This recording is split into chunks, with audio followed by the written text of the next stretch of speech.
कोई बाहरी कथा होती है, एक राजा राम हुए, एक उनकी पत्नी हुई, उनको कोई हरण कर ले गया, फिर दशरथ थे, तो इससे तुम्हें क्या मिला? कुछ नहीं मिला। तो वास्तव में ये रामायण जो रामचरितमानस गोस्वामी ने लिखी, न उनके समय राम थे, न सीता थी, न रावण थे, फिर आखिर क्या उन्होंने झूठ लिखा? झूठ नहीं लिखा। गोस्वामी जी ने क्या कहा? वाल्मीकि नारद घट योनि, निज निज मुखन कही निज होनी। तो वाल्मीकि हुए, नारद हुए, या जो भी तुलसी हुए या और आगे के होंगे, इन्होंने अपने साथ जो घटित घटना हुई उसको उन्होंने क्या कहा? उसको रावण और राम के प्रतीकों के द्वारा अपने जीवन में उतारा। वाल्मीकि नारद घट योनि और निज निज मुखन, अपने अपने मुख से और कहीं निज होनी, जो उनके साथ घटित हुआ साधना क्षेत्र, थोड़ा बहुत अंतर फर्क पेड़ इधर उधर। तो उसमें सबका ये है कि भाई हर एक के अंदर शुरू में सब लोग जो है, हर साधक के अंदर रामचरितमानस की कथा क्यों आएगी? क्योंकि राम के चरित्र वो मानस में लाना चाहता है। कि मानस में तुम्हारा अंतःकरण, मन, बुद्धि, चित्त, अहंकार, ये चारों मिलके केवल मन ही मानस नहीं, ये पूरा अंतःकरण, जिसको योग दर्शन में चित्त कहते हैं, बुद्धि कहते हैं सांख्य में, और उसी को जो है वेदांत में कहते हैं अपने अहम को जो है परम में लगा दो, अहम की शुद्धि कर लो। अहम जो है अभी शरीर से जुड़ा है, उसको शुद्ध करके जो है परम वाला ब्रह्म का कर लो, अपनी स्मृति का शोधन कर लो। ऐसे नाम अलग अलग हो सकते हैं पर तथ्य एक ही। तो रामचरितमानस का मतलब मानस समझ लो, राम समझ लो, चरित समझ लो। राम का मतलब आत्मा, आत्मा राम का वो चरित्र, आत्मा राम का अनुभव। तो आत्मा तो कोई चरित्र उसका कैसे होगा? तो एक तो पहले रावण का चरित्र है कि गोस्वामी जी ने जो काकभूषुंड और गरुड़ का प्रसंग कहा है, उसमें उन्होंने रावण का अवतार पहले, रावण का अवतार कि पहले नारद मोह, न नारद को मोह होगा न रावण बनेगा, है ना। तो एक नारद एक ऐसा चरित्र है भगवान से जिसका मन जुड़ा हुआ है, जिसका अंतःकरण जुड़ा हुआ है। उसके अंदर जिसका भागवतीय मन है वो नारद है, जिसको रद्द नहीं किया जा सकता, जिसको माया रद्द नहीं कर सकती है। भगवान का खेल खिलौना, भगवान का यंत्र है। नारद ने भगवान का यंत्र,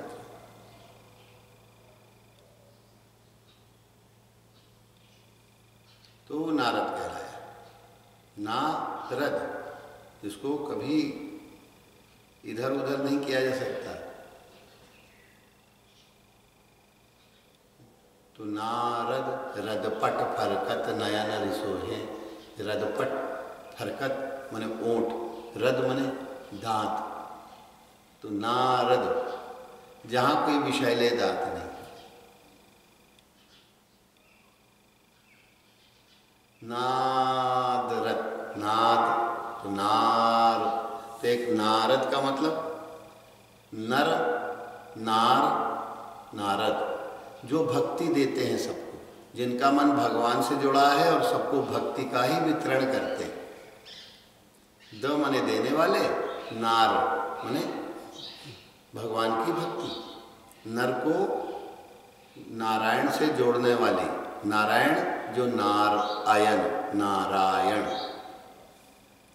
जो कहाँ रहते हैं? जहाँ भक्ति होगी वहाँ रहते हैं।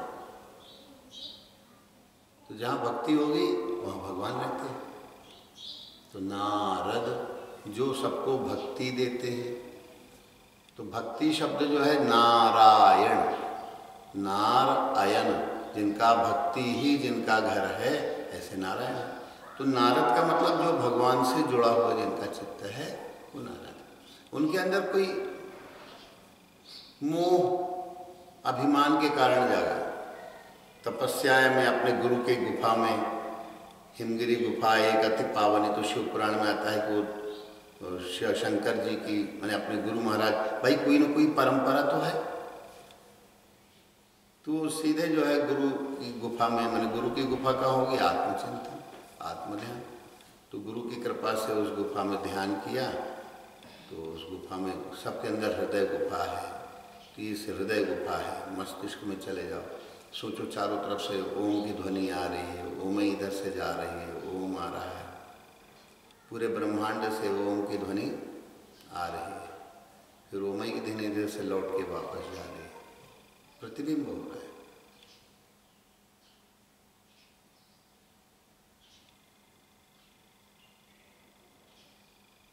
पूरे ब्रह्मांड से ऊपर नीचे चारों तरफ।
तो ये नारद के अंदर मोह क्यों आया?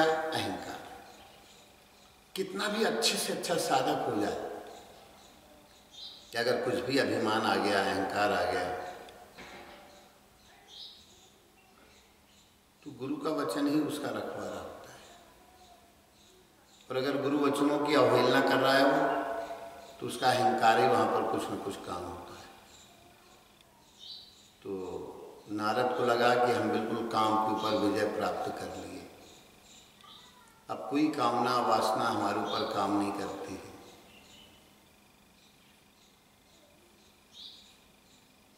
कल तुम लोगों को जय विजय बताए थे कि जय और विजय।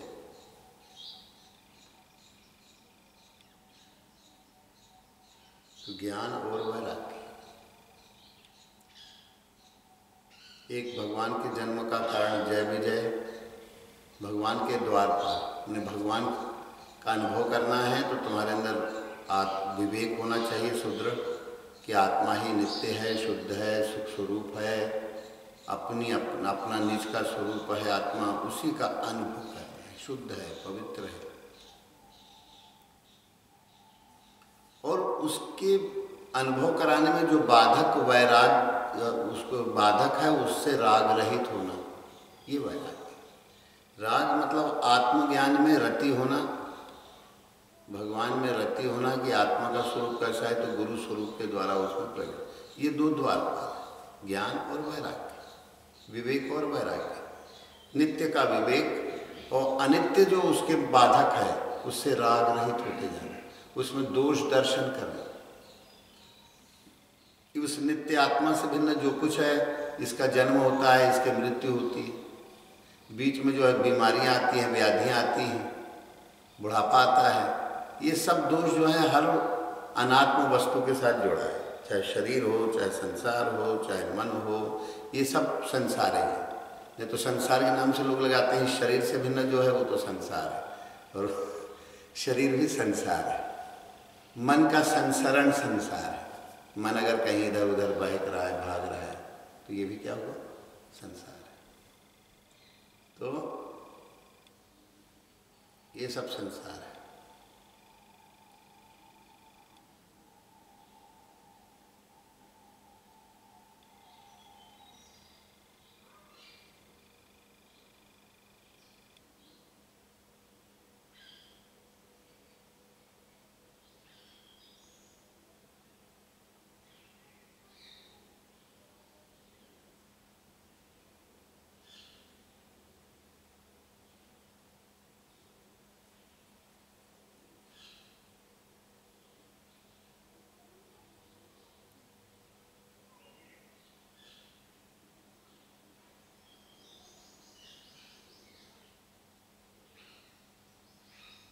ये जय और विजय गड़बड़ कब हो जाते हैं? वहाँ पर भी सब जगह किस्सा एक ही, कोई न कोई वासना समीप आ गई तो दुर्वासा का श्राप लग गया। किस्सा ये बताएंगे जो है दुर्वासा ऋषि, जो कल बताए थे कि दुर्वासा ऋषि भगवान का दर्शन करना चाहते हैं। तो भगवान का दर्शन करना है तो वहाँ विवेक होना चाहिए और वैराग्य, ये दोनों द्वारपाल तो रहेंगे। तो भगवान के दर्शन में अगर कहीं विवेक और वैराग्य जो है, यहाँ पर जो है विवेक और वैराग्य, तो राग में कुछ राग रहित होना है, उसमें कोई गड़बड़ी आई। विवेक में कोई, क्योंकि वहाँ कुछ न कुछ वासना समीप आ गई। जगत की वासना समीप होने से कुछ न कुछ हुआ है, गड़बड़ है, तो दुर्वासा का श्राप लगता है। और किससे में आता है, जय विजय कहते हैं भगवान के दर्शन में।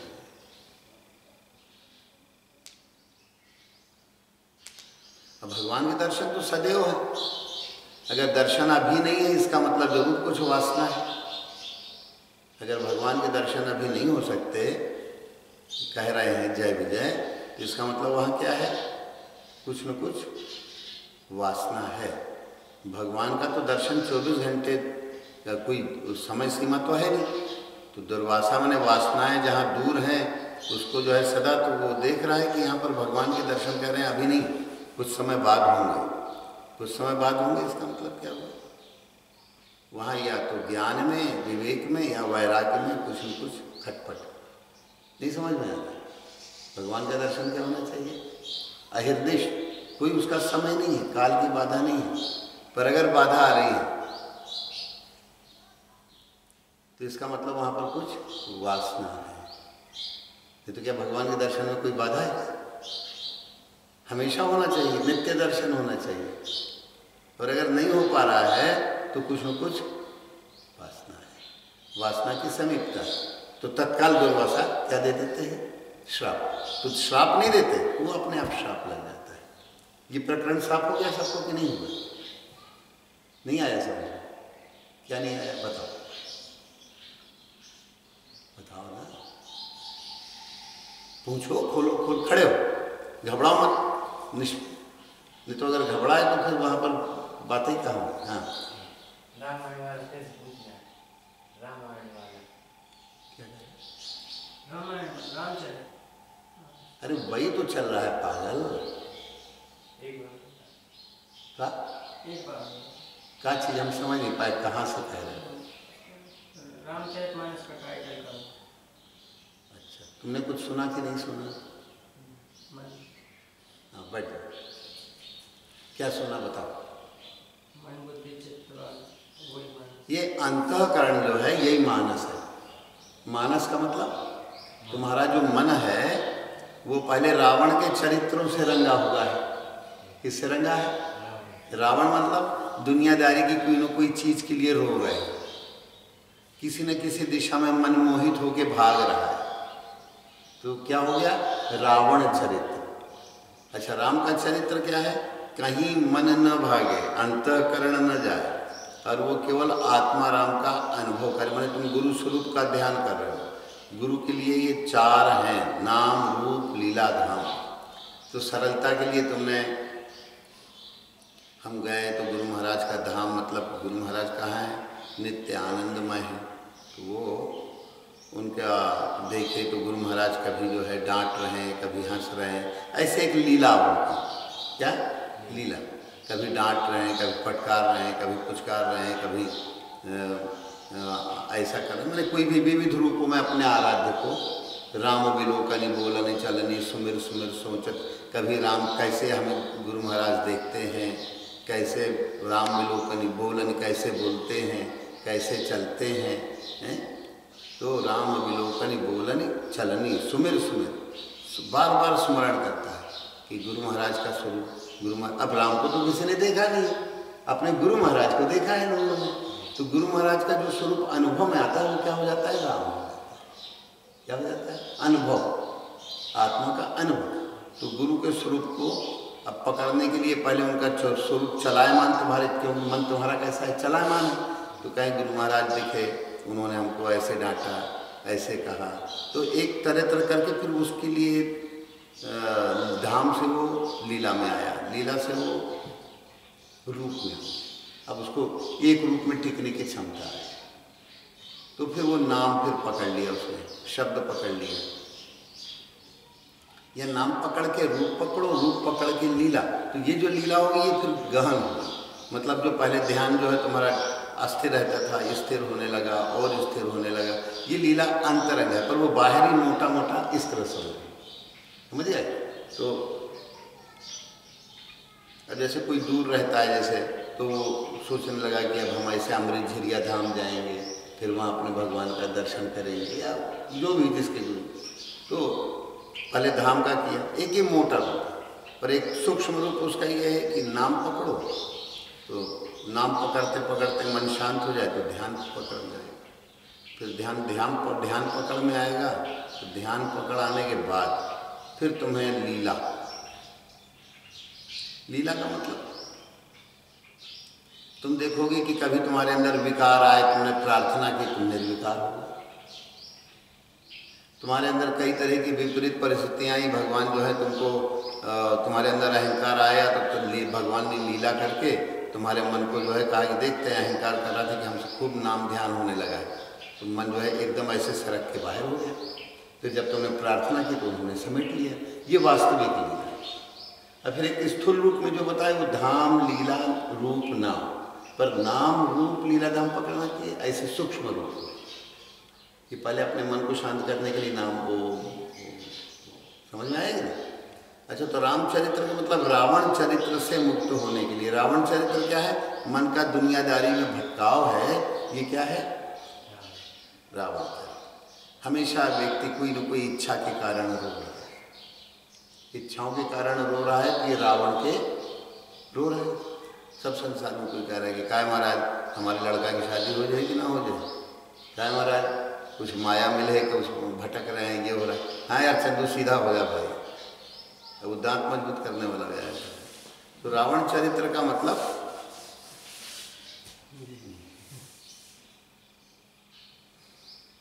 रावण चरित्र आ गया, समझ में नहीं आया। मन दशों दिशाओं में जो भटके, इसको क्या कहते हैं? मन में मोह है, मन मोहित है कि कुछ दिखने की बात से, सुनने की बात से, स्पर्श रस, ये 10 दरवाजे हैं। 10 इंद्रियां तो जानते हो ना? तो 10 इंद्रियों के द्वारों से मन जो है कहीं ना कहीं भटक रहा है, मोहित है, कहीं रागवश, कहीं द्वेषवश। राग कहते हैं मैंने कुछ तुमने देखा, उस चीज़ में लगाव हो गया, तो लगाववश तुम या तो उसमें तुम्हारा मन उसमें मोहित है, या किसी ने तुम्हें परेशान किया तो द्वेषवश।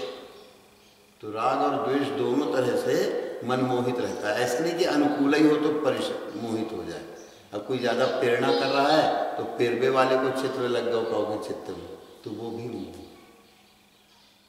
कोई कह रहा है कि हम तो एक कल सुधार हैं, मार डाल हैं, अब उसका दिमाग में चित्त आने लगा, तो वो भी मोह। जबकि कहना चाहिए भगवान आप ही तो सबके अंदर हो, तो अपने भगवान को पकड़ना चाहिए। तो लगाव हुआ तो कहने लगे भगवान आप ही उसके अंदर हो, आप ही उसके अंदर हो, आप ही शत्रु में हो, आप ही मित्र में हो, आप ही अनुकूल में हो, आप ही प्रतिकूल में हो। तो ये आत्माराम का आ गया, समझो? नहीं आया? अच्छा, तो ये कला इस तरह की है। और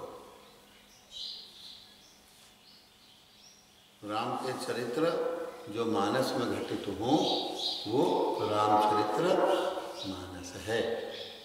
आ गया समझ? राम के चरित्र तो रावण के चरित्र को मिटाने के लिए, अब कल बताए थे कि रावण के चरित्र मिटाने के लिए मन में बड़ी अकबकाहट हुई, हमारा मन 24 घंटे भागता रहता है, कभी इधर जाता है, कभी एक क्षण के लिए शांति नहीं है, स्थिरता नहीं है। तो वो फिर किसी सद्गुरु के सानिध्य में आया। कहाँ आया? प्रार्थना की। पहले वो ऋषि मुनियों के पास गया, कोई भागवती पंडित हुए उनके पास गया, कहता है महाराज मंदिरों में गया, तो मंदिरों में गया, कहने लगे महाराज जी, हे देवता लोगों आप हमारी रक्षा करो, आँख के देवता, कुछ हम फालतू दुनियादारी देखने में लग जाते हैं, हमारी रक्षा करो, कुछ सुनने में आ गया है, हे भगवान रक्षा करो। वो कह रहा है कल हम तुम्हें ऐसा कर देंगे, वो कह रहा है कल, वो कोई कह रहा है कि हम तुम्हारे धन को 10 गुना कर देंगे। तो मन मोहित हो रहा है, कहे हे भगवान हमारे मन को रक्षा कर। तो वो देवता जो है रक्षा करने में असमर्थ है, क्योंकि मोह के वशीभूत है। उसका मन उन इंद्रियों के रास्तों से क्या हो रहा है? भटक रहा है। मन का मोह है, मन के मोह के कारण मन जो है भटक रहा है सभी इंद्रियों के। तो इससे रक्षा करने के लिए वो देवता हैं, हर इंद्रियों के देवता हैं, उनसे जो है प्रार्थना करता है साधक कि हे देवताओं हमारे मन को, कहने लगे यार हम तो रावण के वशीभूत हैं, मोह के कारण हम तुमको वही दिखाएंगे। कभी वो भगवान को नहीं देख पाता, सब जगह भगवान का अनुभव नहीं कर पाता है, अपने आत्मा का अनुभव नहीं कर पाता है। मोह के कारण क्या करता है? दुनियादारी का आता जा रहा है, समझ में नहीं आ रहा, नहीं आ रहा, अरे सरल करके बता। तो ये रावण का मतलब जो है 10 इंद्रियों के रास्तों से मन जो है, तो ये साधक जो है वो कहता है हमें शांति मिले, तो हर इंद्रिय के देवताओं से, फिर बाहरी देवता जो हनुमान जी, फलाने जी, ढिकाने जी, सारे तीर्थ घूम भटकता है। फिर कोई मुनि, कोई साधक मिल गए मनन करने वाले, कहे महाराज यार कहे हम भी रावण के वश में, माने हमारा मन भी साला मोहित हो जाता है, भटक जाता है, अभी हम निर्मोह नहीं हो पाए। तो वो किसी ब्रह्मा जी के पास, मैंने जो भगवान को पाने की जो युक्तियां हैं, वेद पुराण शास्त्र उनको रटे बैठे हैं, तो उन ब्रह्मा के पास मतलब जो वेदों को अच्छी तरह से वो वेद पुराण को याद किए हैं, पर अनुभव नहीं। उनके पास गए तो वो कहते हैं यार जाकी तय दासी सो अविनाशी, कहे देखो तुम जिसके हो उसी के हम हैं, और इसका रास्ता हमारा तुम्हारा वही भगवान ही सहायक है। तो अब इससे ज़्यादा कोई पुराणिक व्यास नहीं कहेगा कोई भी। फिर कोई महात्मा मिल गए, शंकर जी मतलब जिनके अंदर से सृष्टि का संहार हो गया।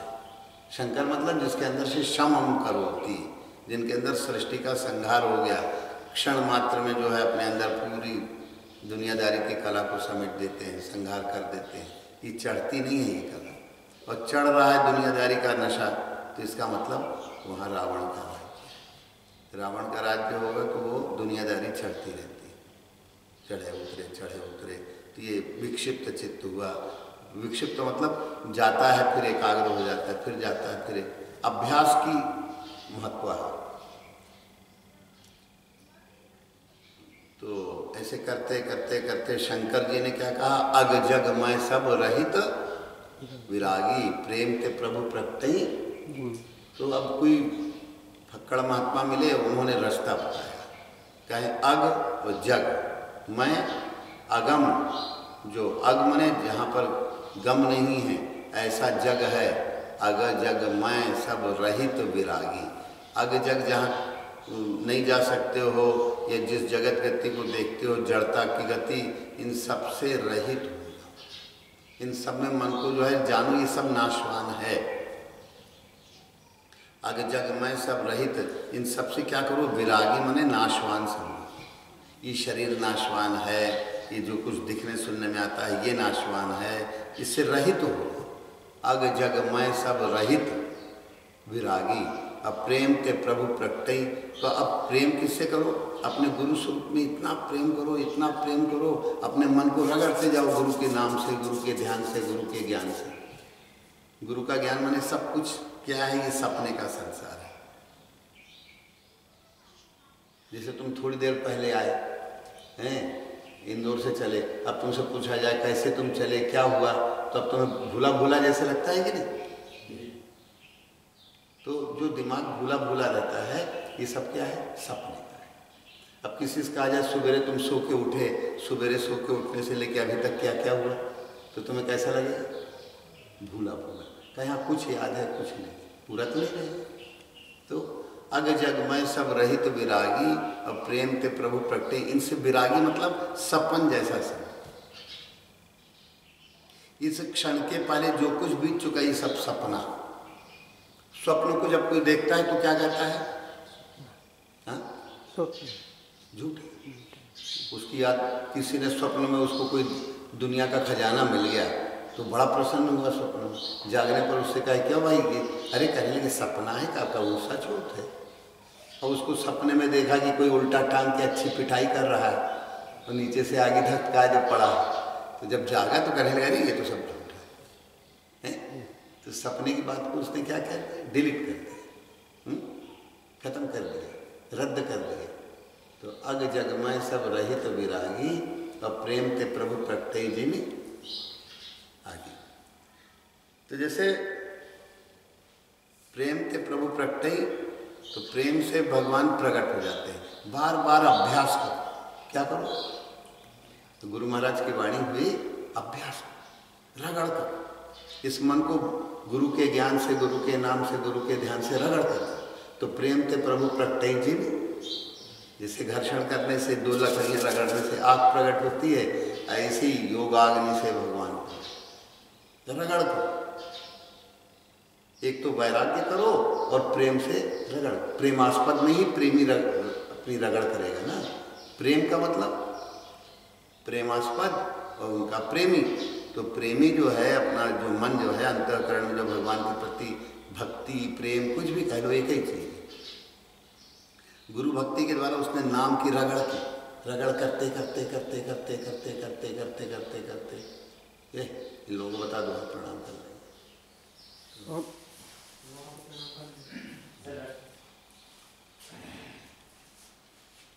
फिर यहाँ का बता दें। तो प्रेम ते प्रभु प्रगटे जिन आगे। तो जैसे आग प्रकट हो जाती है, बांस, कोई लकड़ियों की, कोई सी पत्थर की रगड़ से क्या हो जाती है? आग। ऐसे ही भगवान प्रकट हो जाए। क्या हो जाए? प्रेम के प्रभु प्रगटे जिन आगे। अग जग में सब रहित विरागी, और प्रेम के प्रभु प्रगटे जिन आगे। तो कहेंगे अभ्यास क्या हो? प्रेम का मतलब अभ्यास की आवश्यकता है। काय की आवश्यकता है? अभ्यास। पहले तो वैराग्य करो। अगम जगत जो है, अग जग में सब रहित विरागी, इसमें क्या करो? राग रहित हो। इसमें पहले दोष दर्शन करो। अरे मान लो कोई नौकरी पाई गया तो क्या करना?